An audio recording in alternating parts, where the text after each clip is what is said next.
In this video, I'll show you how to add scroll side in Squarespace. Once you are on your Squarespace website, the first step is to head over to the description of this video, and in there you will find a link for a browser extension. Once you click on the link, this is the page you were going to see. In here, we have Squarespace ID Finder on chromewebstore.google.com.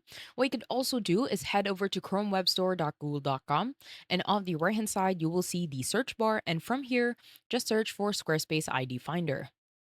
Now, in order for you to add Squarespace ID Finder within your browser, you want to head over to the right hand side and click on Add to Browser. Now, it doesn't mean that this is from Chrome Web Store that we can't install this if we don't have Google Chrome as our browser. As you can see, I'm using a Brave browser and I'm still able to add this. Now, click on Add to Browser and a pop up will show. From here, click on Add Extension, and the next step is to make sure that this has been added. And to do that, simply head over to the top bar, which is the search bar. And on the right hand side, click on the extensions tab. And as you can see, we now have Squarespace ID Finder. Now head over back to Squarespace. In here, you want to head over to the navigation panel on the left hand side and make sure that website is selected. Now under website, you want to click on pages, and on the pages section, you want to scroll down at the very bottom. And in here, you will find custom code. Now click on the drop down for custom code. And under that, click on custom CSS. Now on custom CSS, you just want to make sure that we are working on a blank slate. So anything that is in here, be sure to delete that. Now on the left hand side, you just want to head over to the description of this video, and in there you'll find a block of code. Simply highlight the start until the end of the code, press on Ctrl C to copy, and head over to the left hand side again and press on Ctrl V to paste the code. As you can see, we have here the code, and what you want to do next is enable Squarespace ID Finder.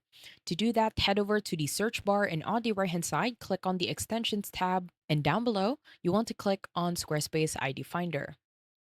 Once that's done, as you can see, you will now see the ID of each and every collection, each and every section, as well as each and every block, or what we call as elements in Squarespace. Now, what I want you to do is scroll down to the section where you want to add a scroll side. And let's say I want to add a scroll side on this section. So you want to hover on the section, and at the top, you will see its ID. Now, if you hover your mouse on the section ID, it will also show you the preview of what the section takes. Now, click on the section ID, and that will automatically copy. You want to head over to the left hand side this time. On the first line, what I want you to do is highlight the hashtag and at the end the ID. Now press on backspace to delete. Now that will leave you with the content wrapper. And on the left hand side beside the period, you want to press on Ctrl V to add the ID. And once you do that, as you can see, we now have scroll side on this section. Now on the right hand side, if we try the scroll side, it also works. What you can also do is if you want to add a scroll side on each and every section, you want to head over to the first line this time, highlight the section ID until the end, and press on backspace to delete. Now that will only leave you with the content wrapper. So if we scroll up and down, you will see that each and every section also has a scroll side. I hope you found this tutorial helpful. Please let me know if you have any other questions in the comment section below, and I will try my best to help you out.